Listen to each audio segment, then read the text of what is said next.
Alright, so hello everyone, this is my Vishal this side and I welcome you all to another video of the Magnetic Marketing Series. আপুনি যদি network marketing বা affiliate মাৰ্কেটিংত আছে আৰু আপুনি যদি সিৰিজটোক episode 1 2 3 কৈ যদি সিকুৱেন্সিয়ালি চাই আছে তেতিয়াহ'লে আপুনি এতিয়ালৈকে শিকিলে যে আপুনি আপোনাৰ বিজনেছটোক অনলাইন কিয় লৈ যাব লাগে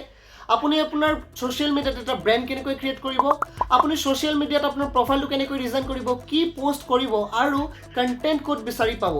আপুনি ফেসবুক হোৱাটছএপ আৰু ইনষ্টাগ্ৰাম এই তিনটা এপ্লিকেশনক ইউজ কৰি আপোনাৰ বিজনেছৰ কাৰণে আনলিমিটেড মানুহ কেনেকৈ আনিব আনলিমিটেড মানুহ কোড বিচাৰি পাব আৰু আপুনি শিকিলে যে আপুনি এটা ম্যাগনেটিক মাৰ্কেটিং ফানেল কেনেকৈ ডিজাইন কৰিব য'ত আপুনি মানুহৰ ওচৰত যোৱাৰ প্ৰয়োজন নাই মানুহে আহি আপোনাক সুধিব যে বিজনেছটো কি কৰিব কি লাগে ৰাইট সো আপুনি যদি ভিডিওটো ডাইৰেক্ট আহি যায় তেতিয়াহ'লে প্ৰথমে ডেসক্ৰিপচন বক্সত দিয়া লিংকটোত গৈ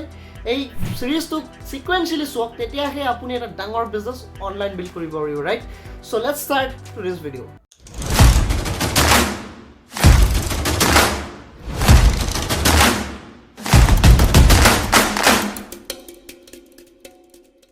Alright, so last video মই আপোনাক কিছুমান টেকনিক্স দিছিলো য'ত আপুনি এটকা ইনভেষ্টমেন্ট নকৰাকৈ একেবাৰে জিৰো ইনভেষ্টমেন্টত আপুনি ফেসবুক ইনষ্টাগ্ৰাম আৰু হোৱাটছএপ এই তিনটা এপ্লিকেশনক ইউজ কৰি আপোনাৰ বিজনেছৰ কাৰণে মানুহ কেনেকৈ আনিব পাৰিব ৰাইট কিন্তু আজিৰ ভিডিওটোত মই এনেকুৱা কিছুমান টেকনিক্স দিম য'ত আপুনি অলপ ইনভেষ্টমেন্ট কৰিব লাগিব বাট তাৰ ৰিজাল্ট ডেফিনেটলি তাতকৈ বেছি হ'ব দুগুণ হ'ব ৰাইট কিন্তু সেই ইনভেষ্টমেন্টটো এটা পিজ্জা কিনাতকৈ কম টকা হ'ব নাম্বাৰ 1 এড ৰান আপুনি হয়তো দেখিছে যে কেতিয়াবা আপুনি গুগল ফেসবুক ইনষ্টাগ্ৰাম ইউটিউব এই এপ্লিকেশনবোৰ ইউজ কৰি থাকোঁতে হঠাৎ কিছুমান এডভাৰটাইজ আপোনাৰ আগত আহে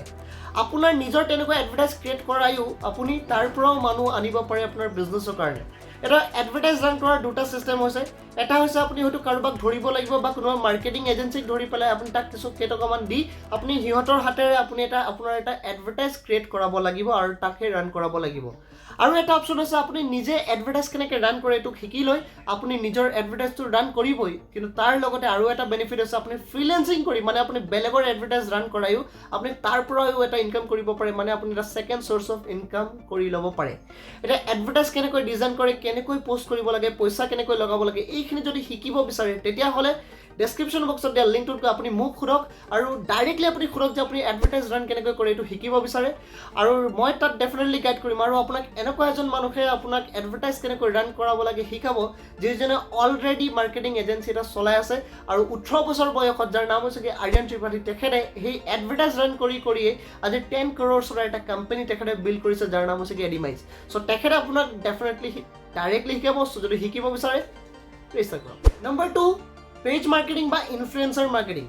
ফেসবুক ইনষ্টাগ্ৰামত আজিকালি বহুতো ইনফ্লুয়েন্সাৰ্স থাকে বহুতো এনেকুৱা পেজ থাকে যাৰ হাজাৰ হাজাৰ লাখ লাখ ফলোৱাৰ্স আছে সো আপুনি কিছুমান তেনেকুৱা পেজবোৰক আপুনি চাই ল'ব লাগিব আৰু সেই পেজবোৰৰ আগতে আপুনি চাব লাগিব যে সেইবোৰ ৰিয়েল ফলোৱাৰ্স হয় বা সেইবোৰ এংগেজমেন্ট আছে যে যিজন মানুহ সেইজন জেনুইন হয়নে সো তেনেকুৱা আপুনি কিছুমান মানুহক সাৰ্চ কৰি আপুনি সিম্পলি তেখেতসকলক মেছেজ কৰিব পাৰে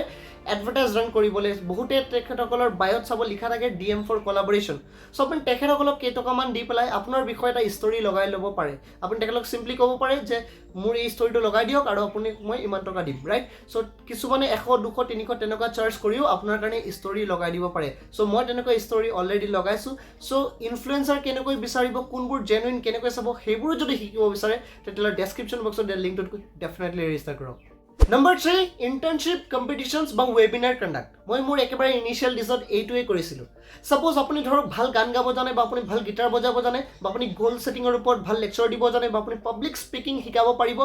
সো যিটো স্কিল আপোনাৰ ওচৰত আছে প্ৰথমে আপুনি কিবা এটা স্কিল ডেভেলপ কৰিলে বা আপুনি ভিডিঅ' এডিটিং শিকাব পাৰে সো প্ৰথমে আপুনি সেই বস্তুটো শিকিলে আৰু আপুনি এটা ৱেবিনাৰ কণ্ডাক্ট কৰিলে কমপ্লিট ফ্ৰী আৰু লিড কেনেকৈ জেনাৰেট কৰিব আগৰ ভিডিঅ'ত অলৰেডি কৈছো তেনেকৈ আপুনি লিড জেনাৰেট কৰিলে আৰু সেই মানুহখিনিক লৈ এটা সেশন আপুনি ৰাখিলে 1 ঘণ্টা বা এদিনীয়া দুদিনীয়া তেনেকুৱা কিবা এটা ওয়াৰ্কশ্বপ আপুনি ৰাখিলে তাত আপুনি কমপ্লিট ফ্ৰী এই বস্তুখিনি আপুনি শিকাব আৰু শিকাই দিয়াৰ লগে লগে আপোনাৰ প্ৰতি এটা ট্ৰাষ্ট বিল্ড হ'ব আপোনাৰ লগত এটা ৰিলেশ্যন বিল্ড হ'ব ৰাইট আৰু আপোনাৰ ফোন নম্বৰটো ডেফিনেটলি তেখেতৰ ফোনত ছেভ হ'ব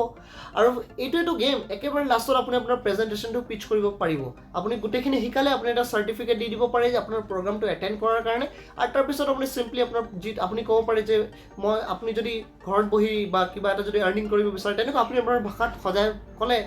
then definitely মানুহজনে ট্ৰাষ্ট কৰিব আৰু আজি নহয় কালি হয়তো ষ্টেটাছ চাই আপোনাৰ লগত ডেফিনেটলি তেখেতে বিজনেছ ষ্টাৰ্ট কৰিব ৰাইট আৰু সেইটোতো গেম ৰাইট আৰু এটা হৈছে কি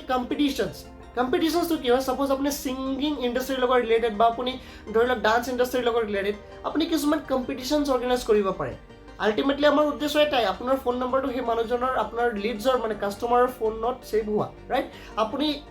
লিড জেনেৰেট কৰি পেলাই তেখেতসকলক কম্পিটিশ্যনত অংশীদাৰ কৰালে আৰু তেখেতসকলে আপোনাৰ নম্বৰ ডেফিনেটলি ছেভ কৰিব আৰু আমাৰ গেম তাতেই তেখেতসকলে আপোনাৰ ষ্টেটাছ চাব ষ্টেটাছ চাই ডেফিনেটলি তেখেতে সুধিব যে বিজনেছটো কি কৰিব কি লাগে আল্টিমেটলি আমি কাকো চুইংগামটো নবনাওঁ ন আমি মেগনেটিক মাৰ্কেটিং কৰিম মানুহে আমাক সুধিব লাগিব যে বিজনেছটো কি আমি মানুহক কৈ নকওঁ বিজনেছটো কৰিবলৈ ৰাইট চ' তেনেকুৱা এটা ফানেলো আপুনি ডিজাইন কৰি ল'ব পাৰে so' this one the last but not the least so' till the time keep শ্বাইনিং কিপ গ্ৰ'য়িং বেষ্ট অফ এভল